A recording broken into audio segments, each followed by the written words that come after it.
we used to wait for an opportunity to grab Swami's attention. All boys do that. Every devotee does it. And then we were waiting, what are the opportunities which are available as a student? I had just joined the first PUC, and then I found Swami gives a lot of importance to bhajans. So you should be a singer, you should be an instrumentalist, and then, or you should be a good speaker, good dancer, or good Vedam chanter. So we, assessed, where do I fit into these things? Then I said, no, we have to try all our, available opportunities. And I said, okay, now let me start with Vedam. As a student of Balavikas, I knew bhajans, but then, our voices are not so sweet. So I said, no, let me start with the Vedam. I started learning Vedam. And then my guru was Narahari, some of the students, Narahari sir, Dr. Narahari of Vrindavan campus, a chemistry professor. And then we were learning. Within 2-3 months of learning, and of course I should mention my guru also, Sanskrit guru, Chandrasekhar Maduri. And he was one who painstakingly again taught us the Vedam. And then because of him, and taught us the Sanskrit, understand the meanings to a certain extent. So we were learning, and within 3 months, Swami gave a chance for all the new students to chant Vedam in front of him before his speech. So our teacher said, called all of us and said, okay, now chant. You have to chant in front of Swami, and then chant.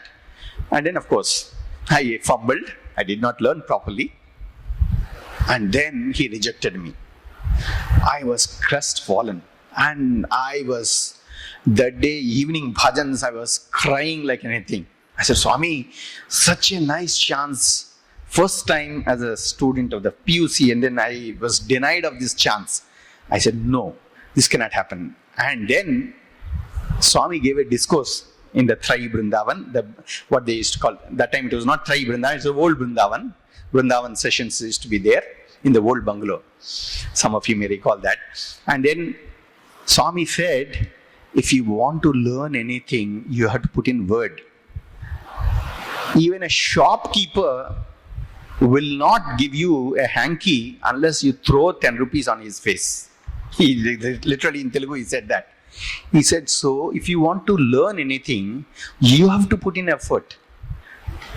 Otherwise, nothing will happen. So boys, put in effort, then only expect results.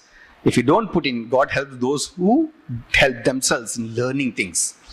So that day, with tears in my eyes, I took resolve. Swami was speaking there in that old bungalow. I was standing outside and then listening to that. I said, Swami, I will resolve to learn Vedam. And then it was his blessings that I could sort of learn that Namak Chamka, and then and Swami had taken interest, and then we had the good fortune to learn this Rudra Chamaka, Rudram Namakam and Chamakam from no less person than Cherukumali Kamadani Garu. So that's a different story. I will not go into that. I have spoken earlier. So it is that result. Swami expects us to put in our effort. That effort, those are the small things as student we have learned. And then Swami goaded us, showed us the path, and then that bloomed into a nice experience. Then on another day, very small, again very small, Swami has that beautiful way of simplifying the most abstract, esoteric truths into simplest of the truths and simplest of the ways which the students can understand, the devotees can understand, everyone can understand. Swami had given us some work, we had finished, and then Swami was very happy.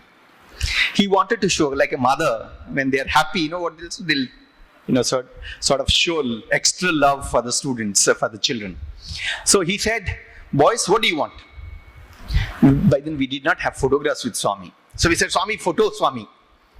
So I said, come. So 50 of us were there. And then Swami said, come. We had a good photograph, but then we were not satisfied. He said, Swami, individual photographs. Individual photographs. So time తీసుకుంటుంది. It will take time. Swami, please Swami. That please Swami, melts his heart. Then he said, okay, come. So each of us, we were standing in line, and then the next photograph. And the next one. Or maybe the other one. Next one. Next. Yeah, this is one. So Swami was standing near the tree, and then we were going, and then standing, and then the photographer would click, and then the boy goes out, and another boy comes in. So it was going on. 50 of us were there, and then after 25 or 30 boys were over, Swami said, stop. Then he called, he said, come near. He said, boys, do you understand? This is Brahma Satyam Jaganmitya Jivo Brahmaiva Naparaha. It's the Brahma Sutra, one of the Brahma Sutra, the most important. Brahma Satyam Jaganmitya Jivo Brahmaiva Naparaha. So you are nothing but the God, and Jagat is a mithya. It's a illusory, transitory. He said, can you believe that this is the greatest truth? Swami said, see, I am here. I am the Brahman. The Jagat, you all belong to Jagat. You come, give a pose, and then go out. Brahma Satyam Jagan Mithya Jivo Brahmaiva Naparaha. You and I are one. What a simple way which we can understand as students. Said the Brahma Satyam Jagan Mithya. At least that part was very, very clear to me after that small incident.